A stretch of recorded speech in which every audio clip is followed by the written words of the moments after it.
My name is Jonathan Goforth with Keller Williams Platinum Partners. This video is 30 practice questions to help you pass the real estate exam. These questions come out of another video that's also brand new. There's a link to that one that's going to pop up at the end of this video. And if you go into the description below, you can click on the link there. That is me explaining to you the content of what these practice questions are coming from. The video is called The Top 10 Concepts to Help You Pass the Exam. You have got to know these top 10 concepts, and that's what these questions are coming for. So please subscribe, give this video a like. Then after you pass the exam, after you pass, come back and make a comment on this video. Yay, I just passed the exam, because it helps give a lot of other people encouragement as they are also studying. I am wearing a tie that was sent to me by one of you, Frederick from Ohio. Thanks for this tie. I'm wearing this one. He sent me some other ties to go with my new blue suit. And I'm wearing this one to celebrate my patriotic tie now, to celebrate homeownership. We have the best career ever. We get to help people own their own homes and build equity and wealth. And these questions are good for all 50 states. Here we go. Let's go over these questions. The first one, the following are fair housing violations. A, having buyers sign a buyer's agency before showing them houses. B, redlining. C, severalty. D, breaching a contract by refusing to close. So the question again, the following are fair housing violations. So the way this is going to work, I'm going to read the question, I'm going to read those answer choices, and I'm going to read the question again. And then I'm going to explain these one by one, just to help you. So this way you can listen to it while you're driving, maybe laying around at night. You don't have to watch the screen the whole time. I'm hoping to help you learn more efficiently. So again, the following are fair housing violations. A, having buyers sign a buyer's agency before showing them houses. B, redlining. C, severalty. D, breaching a contract by refusing to close. Your answer is B, redlining. So what is redlining? Redlining refers to loans. This is where you take a map and you draw a red line around an area and you decide not to issue loans to the people living inside that box. Other forms of fair housing violations are steering, blockbusting, panic peddling, panic selling, as well as B, redlining. So what is A? So having buyers sign a buyer's agency before showing them houses, you're supposed to do that. C, severalty. What is severalty? That is a type of ownership. It's a type of ownership when you have sole ownership. D, breaching a contract by refusing to close. That is not a fair housing violation. Next, what year was the Fair Housing Act signed into law? I just want you to just memorize this. Just learn it. 1904, 1932, 1968, or 2001. What year was the Fair Housing Act signed into law? Your answer is it's C, 1968. It's easy for me to remember. It's the year I was born. Just remember the Fair Housing Act was signed into law in 1968. The practice of encouraging and persuading owners to sell property cheaply because of the fear of people of another ethnic or social group moving into the neighborhood is called what? Steering, redlining, blockbusting, or escheat. Again, this is the practice of encouraging and persuading owners to sell property cheaply because of the fear of people of another ethnic or social group moving into the neighborhood is called what? Steering, redlining, blockbusting, or escheat.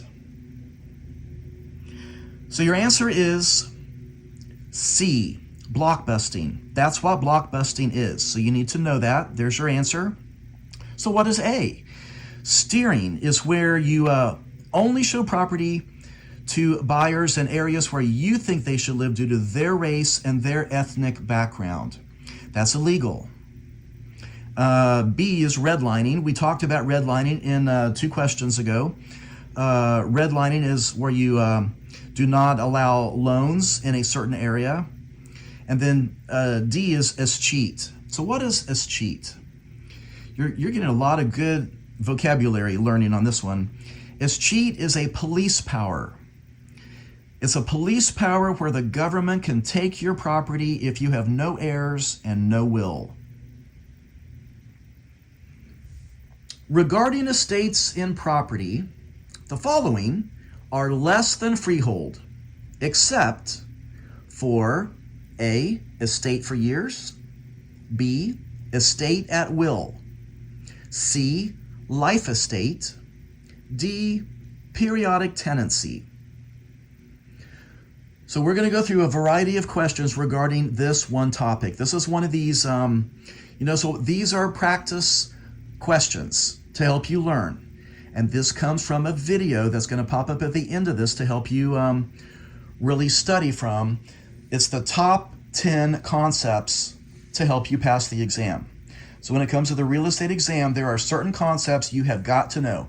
Other concepts, maybe not as much, but certain concepts are going to appear in every state's exam. And this is one. By the way, these are good for all 50 states. So let's read it again. Regarding estates in property, the following are less than freehold, except for estates for years, estates at will, life estate, or periodic tenancy. So your answer is C, life estate. There are 2 types of estates in property. You got freehold estates and less than freehold. Those are the 2 types. Freehold means indefinite in duration. There is no end to a freehold estate.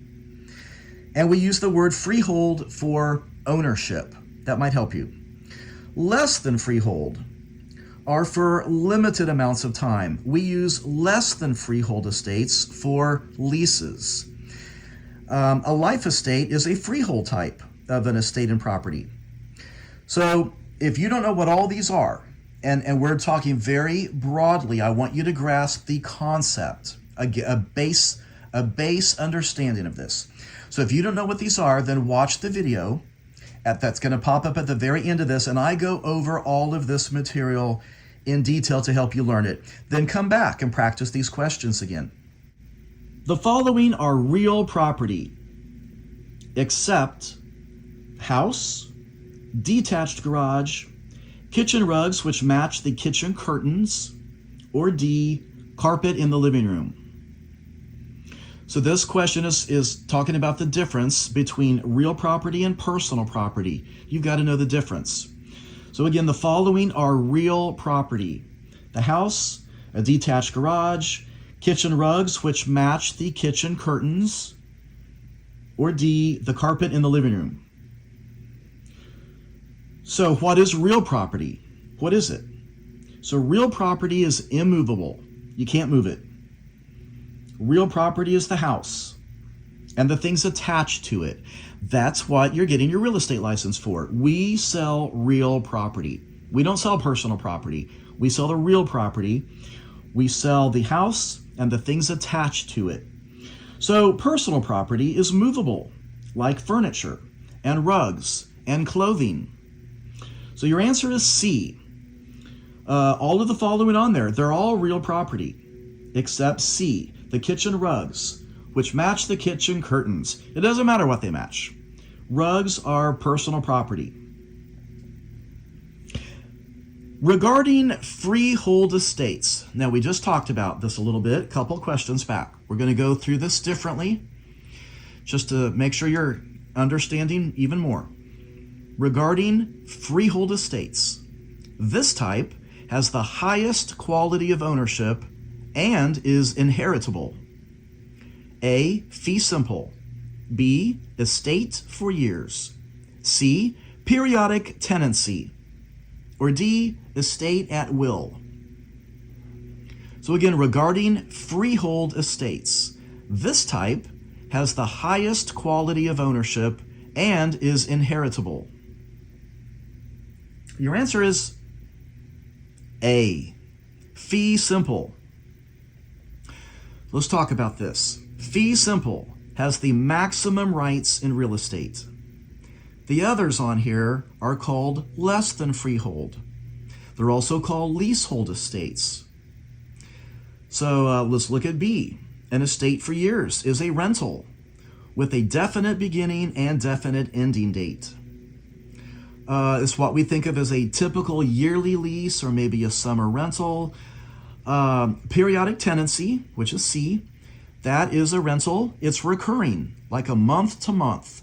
Month to month, it's recurring. It's a periodic tenancy. What's D? An estate at will. What is that? An estate at will is a rental with no written lease. The tenant has permission to live there, but there is nothing in writing. And that's what an estate at will is. So your answer on that one is A. Fee simple has the highest quality of ownership. The other three are rental. The Fair Housing Act was enacted into law in 1968. I think we just did something like that, but I want you to be reminded. The Fair Housing Act was enacted into law in 1968.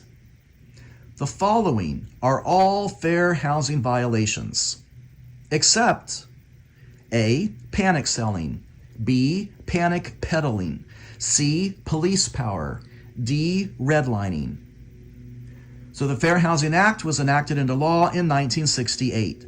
The following are all fair housing violations, except C, police power. So let's look at A and B. Those are similar to blockbusting, which we just did 4 questions ago.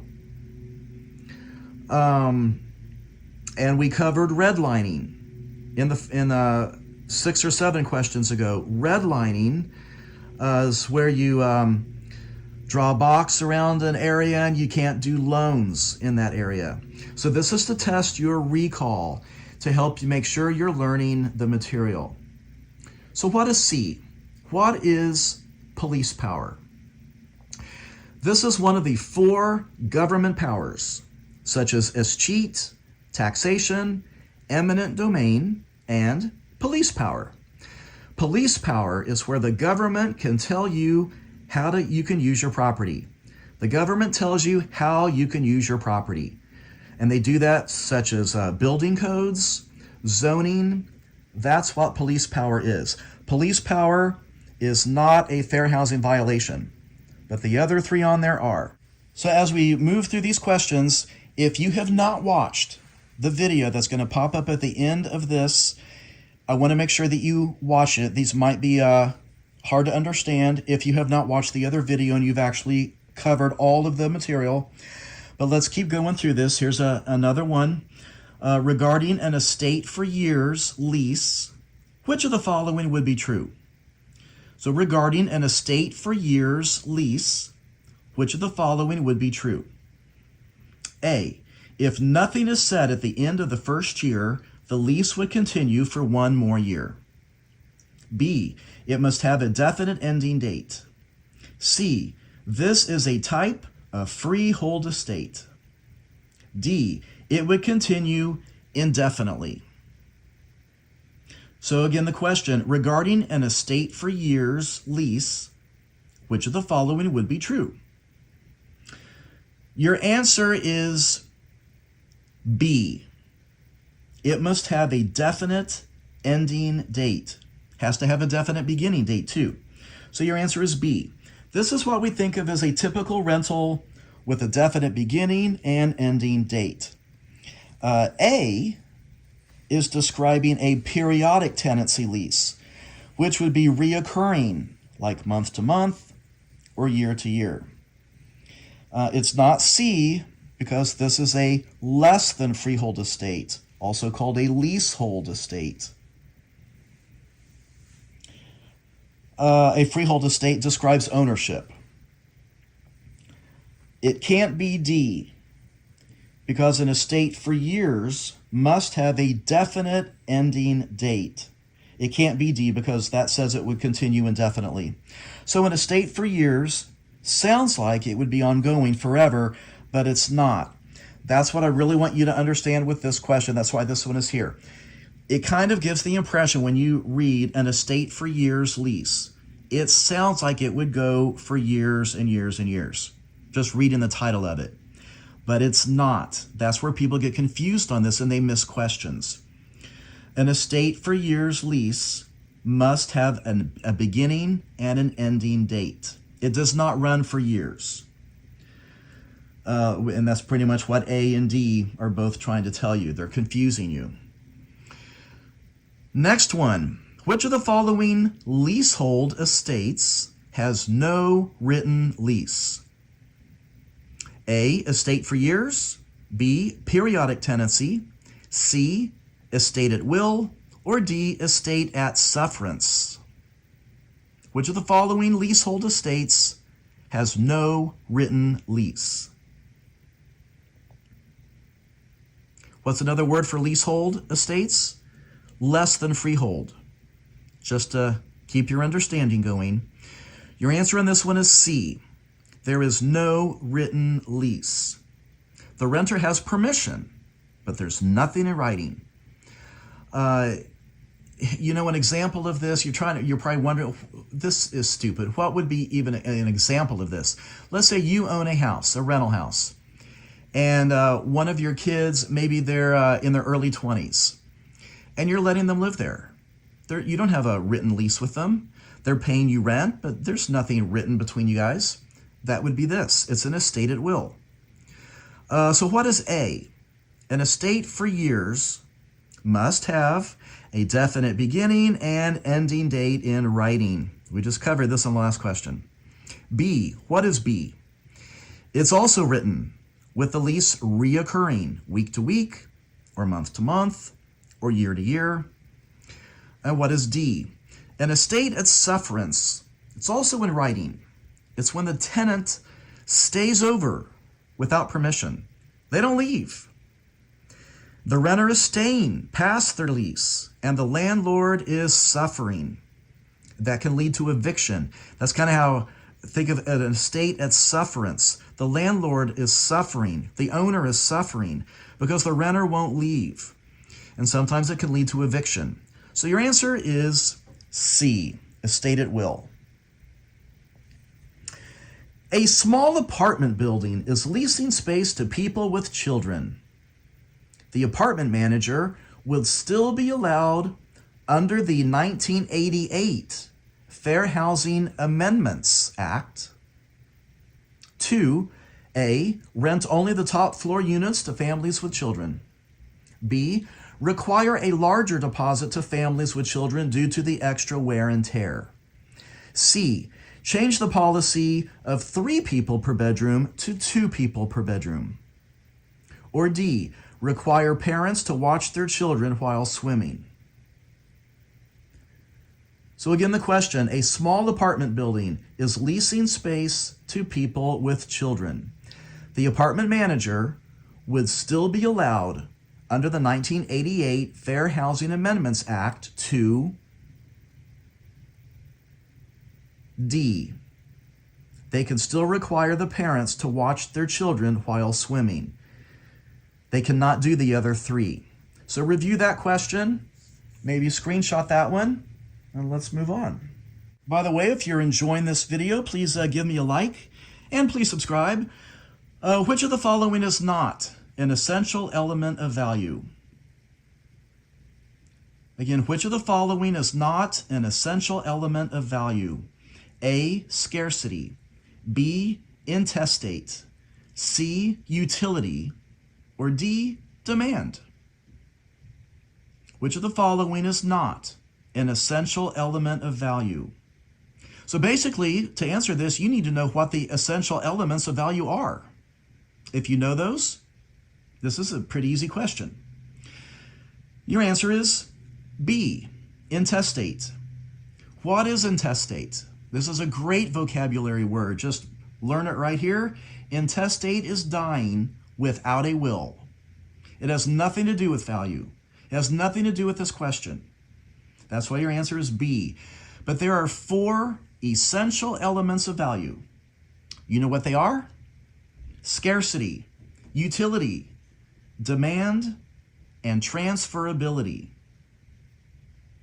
Those are the 4 essential elements of value: scarcity, utility, demand, and transferability. So for more explanations on those essential elements of value, again, check out the video at the end. I'm going to cover those in more detail. Which of the following is not a government power? So for this, you didn't know what those government powers are. So let's test your recall. Which of the following is not a government power? A, police power. B, condemnation. C, taxation. Or D, escheat. Now, at first glance, if you have really studied, you might think you can't find a wrong answer. You're thinking they all look good. But the answer is B. Now we're going to talk about this. This can be a little bit of a trick question. So let's make sure we got your understanding really good on this. Your answer is B, condemnation. It is not a government power. There are 4 government powers, and the missing one on here is called eminent domain. Eminent domain is your 4th power. So don't get confused with eminent domain and condemnation. So what is eminent domain? And what is condemnation? These are 2 excellent vocabulary words. Eminent domain, it is a government power. It's when the government can take the property away from you and they give you compensation for it. But it's the process of when they use eminent domain that's called condemnation. So the government power is called eminent domain. The process they use when they do that is called condemnation. So it's important to know the difference between eminent domain and condemnation. Police power is when the government tells you how to use property through building codes and zoning. That's what A is. Police power, that's A. That's when the government tells you how to use your property through building codes and zoning. You can use the abbreviation of PETE, P-E-T-E, to remember these. P-E-T-E. There is no C in that for condemnation. Your other E is eminent domain. So use PETE to remember these four government powers. What's taxation? It's when they make you pay taxes. And what's escheat on D? Escheat is when the government takes the property because there are no heirs, and so it escheats to the government. And that's the difference between condemnation and eminent domain. Let's do this next one. Demand, utility, scarcity, and transferability are essential elements of what? I hope you get this right quickly. This is a review, and so let's make sure you're remembering what we just studied from a couple questions ago. Demand, utility, scarcity, and transferability are essential elements of what? Ownership, title, value, or liability. Which one? They're essential elements of what? C, value. Which type of these is not one of the 4 types of co-ownership? A, tenancy in common, B, severalty, C, community property, or D, joint tenancy.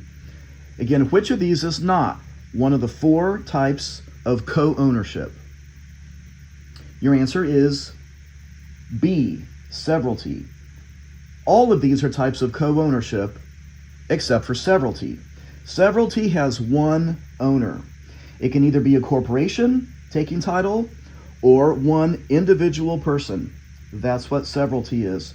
The other answers are all types of co-ownership. An engaged couple want to take title to their first home, whereby their heirs would receive the interest if either were to die. What form of ownership should they choose? So let's look at this question. I want to make sure you understand this question. An engaged couple want to take title to their first home whereby their heirs would receive interest if either were to die. That means you got these two people buying it together. If one of them dies, the other one will not inherit their half of ownership. That half of ownership from the person who died will go to somebody else that they've designated in their will. Could be their parents, could be their children, could be anyone else, but it will not go to the other owner. An example of this would be great for this, an engaged couple. So let's read it again. An engaged couple want to take title to their first home whereby their heirs would receive the interest if either were to die. What form of ownership should they choose? A, severalty. B, joint tenants with right of survivorship. C, tenancy in the entireties. Or D, tenancy in common. Your answer is D, tenancy in common, because it's inheritable. There is no right of survivorship with D. Police power, eminent domain, taxation, and escheat are examples of what? A, ad valorem. B, zoning and planning. C, government powers. Or D, statutory redemption. Police power, eminent domain, taxation, and escheat are examples of what? Your answer is C, government powers. I want you to remember the abbreviation for those four things, P-E-T-E, PETE. That might help you remember P-E-T-E. Those are the four government powers. John and Mark form a corporation to invest in real estate. They would take title to real estate as A, severalty. B, joint tenants with rights of survivorship. C, tenancy in the entireties. Or D, tenancy in common. John and Mark form a corporation to invest in real estate. They would like to take title as, your answer is A. So we just did a question about severalty. It's important. It's important that you understand this and really remember this. What's confusing about the word severalty? This is why we're doing this same kind of a practice question. What's confusing is when you see the word severalty, many times we think it has several owners. But that's not what severalty is. So don't get confused by what the word says there. Severalty means one owner or a corporation. One owner or a corporation. The other three options have co-owners. Time, title, interest, and possession. TTIP. With a right of survivorship describes what? Again, time, title, interest, and possession with a right of survivorship describes what? A, tenancy in common. B, severalty. C, transferability. Or D, joint tenancy. And your answer is D, joint tenancy. So why not A? Because tenancy in common has no right of survivorship. Why not severalty?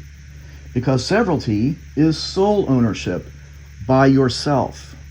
So your answer is D. This is a concept of legal ownership. So again, this is a concept of legal ownership. A, title. B, deed. C, emblements. Or D, fee simple. Your answer is A, title. The title is a concept of legal ownership, whereas the deed is the document that proves ownership. Regarding real estate, this is the physical document that proves ownership. This is the evidence when property ownership is transferred to a buyer. A, title. B, deed. C, emblements. Or D, fee simple. So regarding real estate, this is the physical document that proves ownership. This is the evidence when property ownership is transferred to a buyer. Your answer is B, the deed. That's what the deed is. The deed is the actual legal document that transfers ownership of a property from one person to another. The title, which we just talked about, the title is the concept of ownership. The deed is what proves the ownership. So we're used to having a paper title to our cars. But in owning property, you get a deed on paper, not a title on paper. This is one of the top 10 concepts to pass the real estate exam. And so now you really know the difference between title and deed.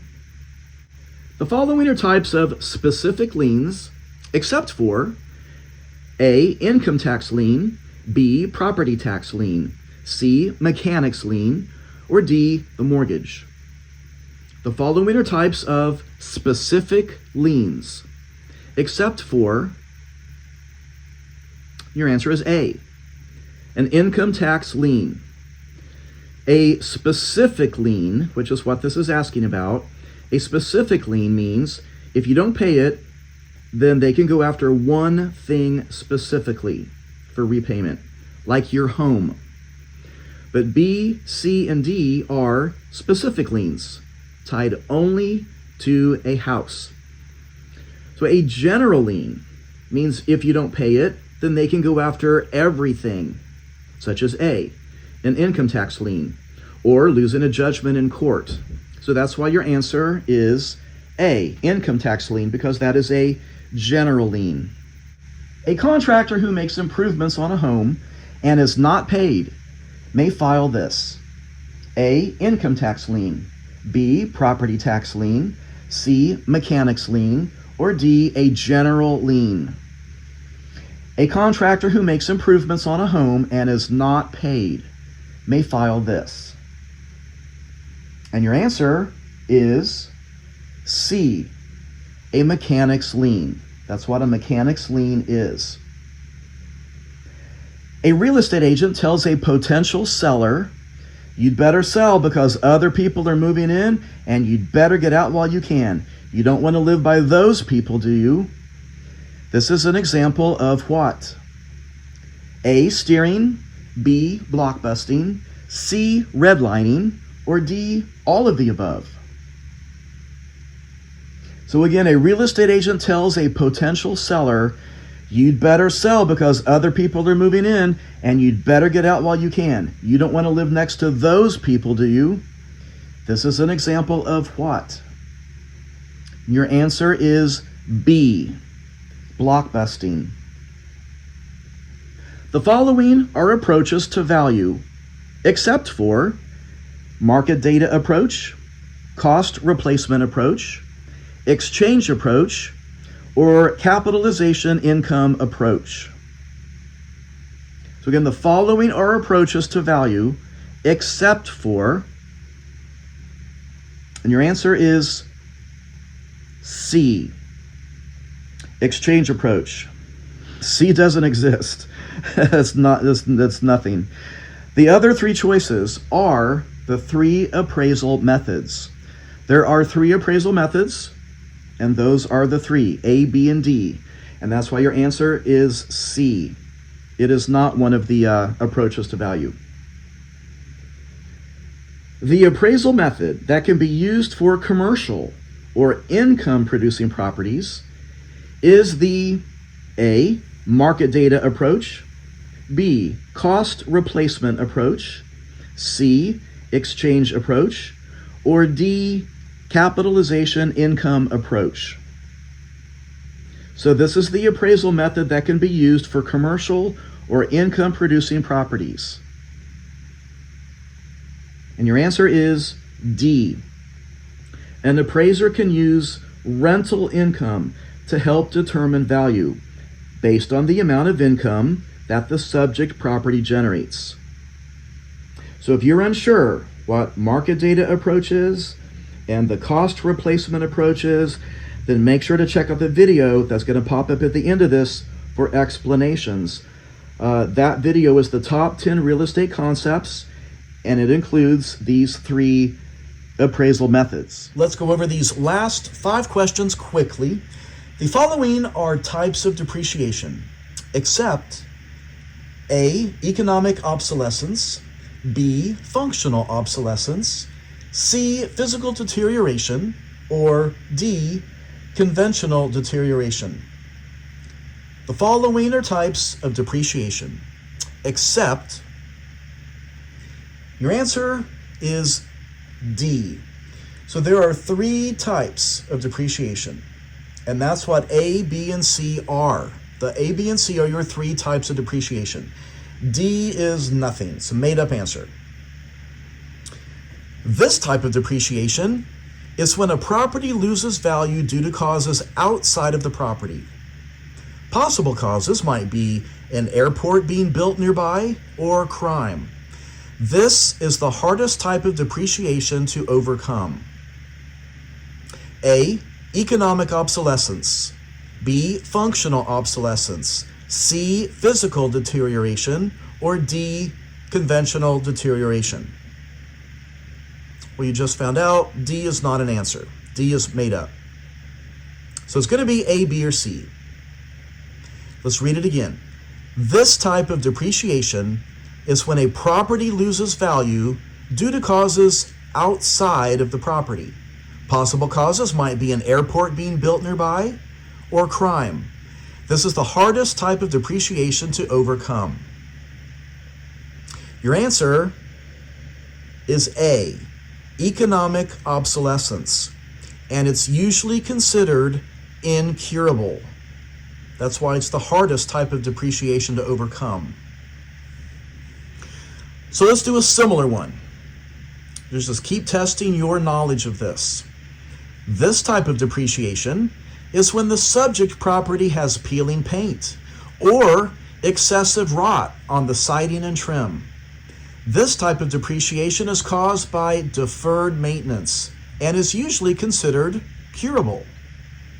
A, economic obsolescence. B, functional obsolescence. C, physical deterioration. Or D, conventional deterioration. So again, this type of depreciation is when the subject property has peeling paint or excessive rot on the siding and trim. This type of depreciation is caused by deferred maintenance and is usually considered curable. Your answer is C, physical deterioration.